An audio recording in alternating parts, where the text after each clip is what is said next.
Hello my dear student, welcome to my YouTube channel Shiksha with आशा।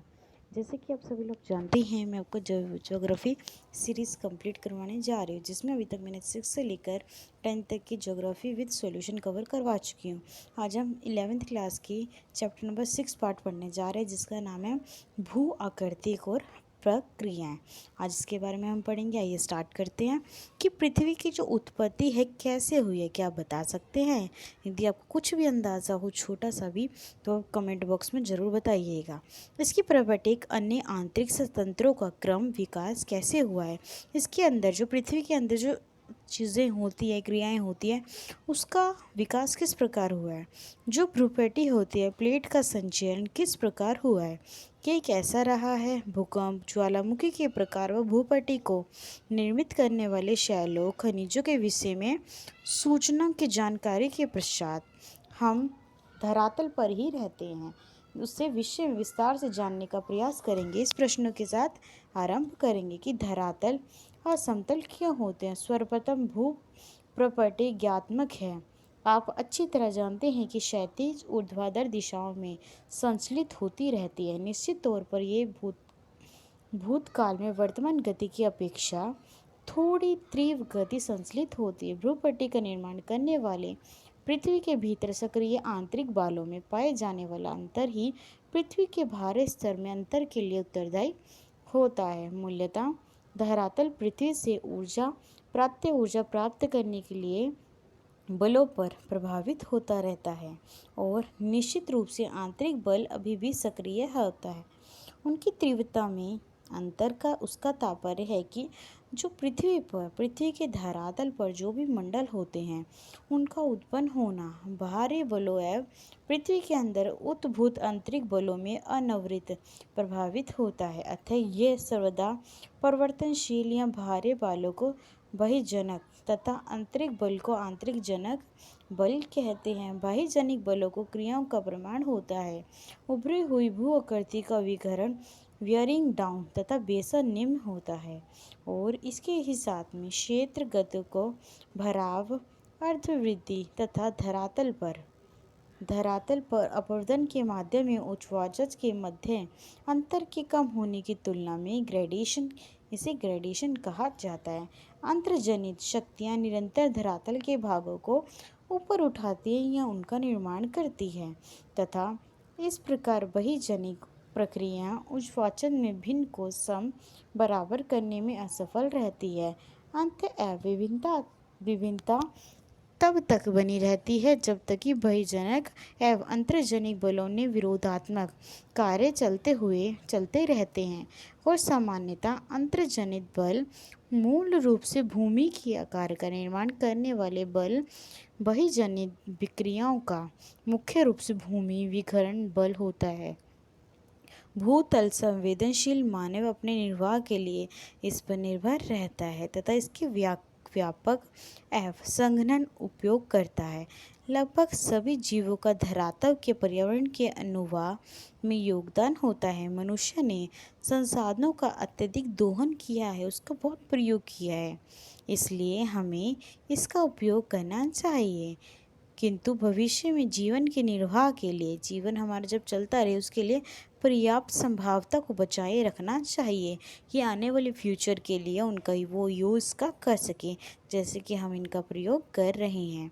इसी प्रकार धरातल के अधिकांश भाग को बहुत लंबी अवधि सैकड़ों हजार वर्षों में आकार प्राप्त होता है, और मानव द्वारा इसका प्रयोग दुरुपयोग और कुप्रयोग के कारण इसकी संभावना विभक्त में बहुत तीव्र गति से ह्रास से हो रहा है। यदि इन प्रक्रियाओं जिन्होंने धरातल की विभिन्नता आकार दिया अभी भी दे रही है, तो उन पदार्थों की आकृति जिनसे यह निर्मित होती है, इनका निर्माण होता है, उसको समझ लिया जाए। निश्चित रूप से मानव उपयोग जनित हानिकारक प्रभाव को कम करने के लिए भविष्य के लिए इनका संरक्षण हेतु आवश्यक उपाय किया जा सकता है। इसी प्रकार भू आकृति जो होती है, जो ज्योग्राफिकल प्रोसेस, भू आकृति प्रक्रिया के अर्थ को समझने के लिए समझना चाहेंगे धरातल के पदार्थों पर अंतर्जनित अंदर की तरफ बल लगना, बाह्यजनित भालों की तरफ बल लगना, इसके द्वारा भौतिक दबाव एवं रासायनिक क्रियाओं के कारण भूतल के विन्यास में परिवर्तन भू आकृति प्रक्रियाओं द्वारा देखने को मिलता है, जिसे हम पटल विरूपण एवं ज्वालामुखीता अंतर्जनित भू आकृति प्रक्रिया होती है, जो इससे पहले ही इकाई में संक्षेप विचलित करती हैं।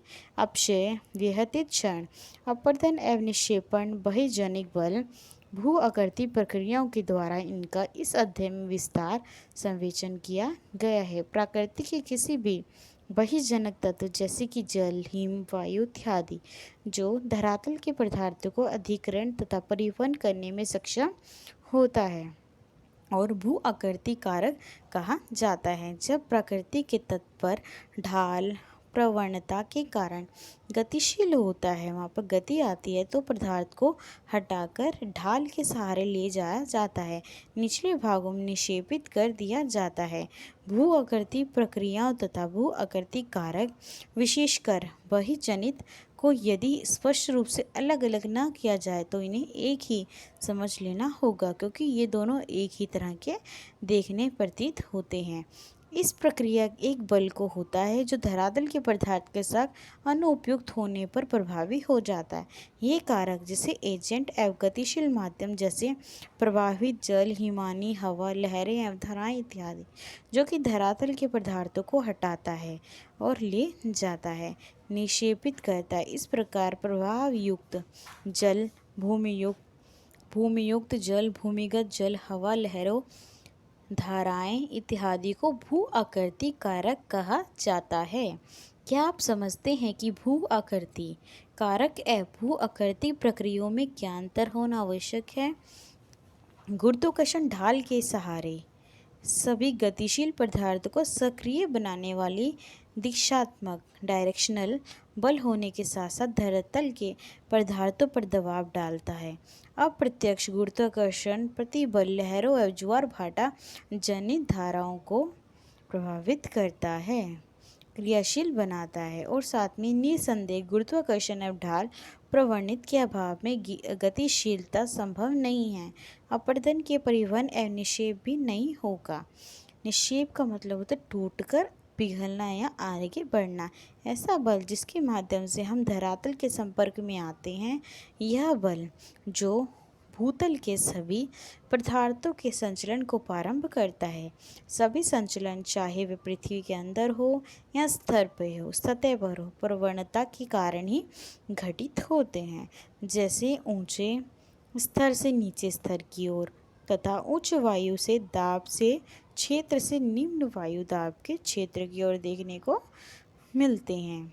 अंतर्जनित प्रक्रिया इंडोजेनिक प्रोसेस क्या होता है? पृथ्वी के अंदर से निकलने वाली जो ऊर्जा पृथ्वी के अंदर से निकलती है, उस भू आकृति प्रक्रियाओं के लिए प्रमुख बल स्रोत होती है।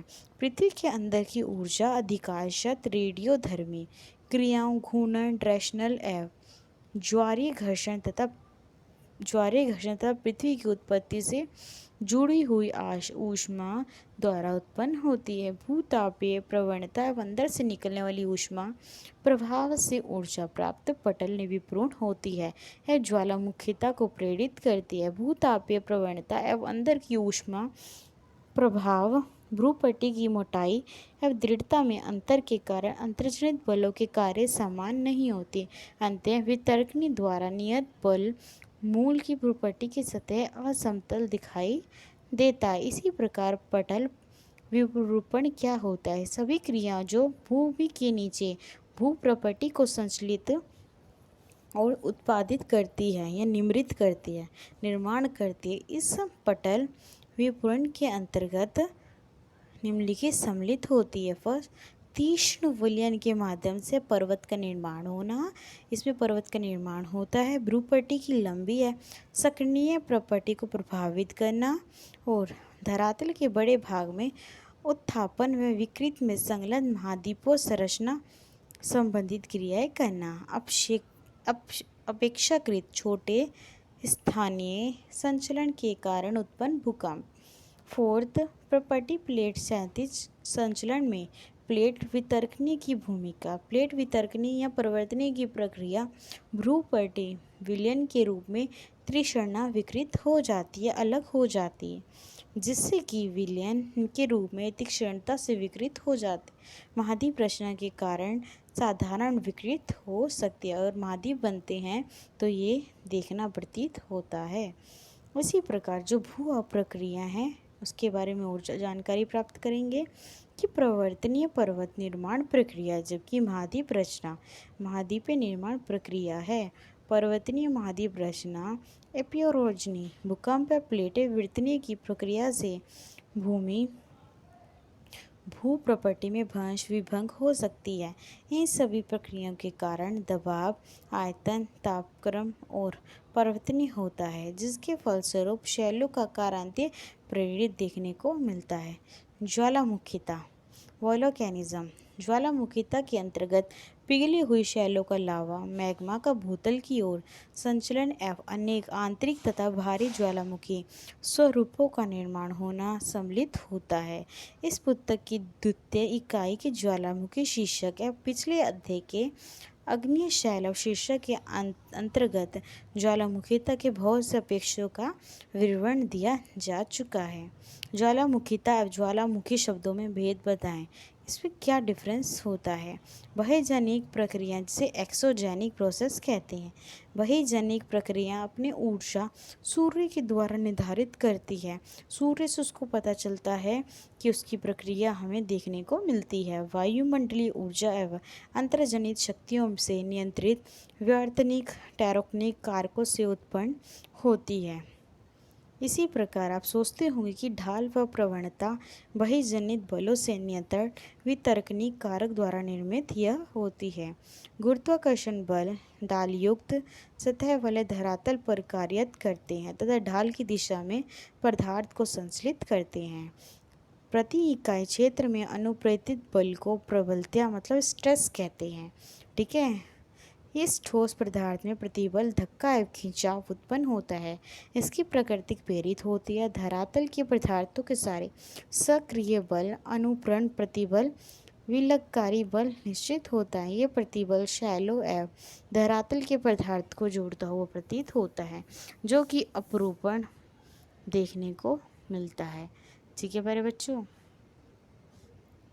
प्रतिबल का प्रमाण कोणीय विस्थापन का विसरण होता है। धरातल के पदार्थ गुरुत्वाकर्षण प्रतिबल अतिरिक्त आणविक प्रतिबलों से प्रभावित होता है, जो कि कई कारकों जैसे तापमान में परिवर्तन पर निर्भर होता है, क्रिस्टलीकरण पे होता है, पिघलना द्वारा उत्पन्न होना रासायनिक प्रक्रिया सामान्य कणों के बीच के संबंध को ढीला करता है, विलय पदार्थ को घुला देता है। इस प्रकार धरातल के पदार्थों के पिंड में प्रतिबलता का विकास अपक्षय वृहद क्षण संचलित अपरदन एवं निक्षेपण का मूल कारण होता है। इसीलिए धरातल पर विभिन्न प्रकार की जलवायु प्रदेश मिलते हैं। इसलिए बहिर्जनक बल भू आकृति प्रक्रिया पर प्रदेश एक दूसरे से दूसरे प्रदेश में अलग अलग देखने को मिलता है। तापक्रम एवं वर्षण दो महत्वपूर्ण ज्वालेय तत्व होते हैं, जो कि विभिन्न क्रियाओं से नियंत्रित होते हैं। सभी बहिर्जनिक या भू आकृति प्रक्रियाओं को एक सामान्य शब्दावली अनाच्छादन के अंतर्गत रखा जा सकता है। अनाच्छादन शब्द का अर्थ होता है स्ट्रिप ऑफ करना या आवरण से हटाना।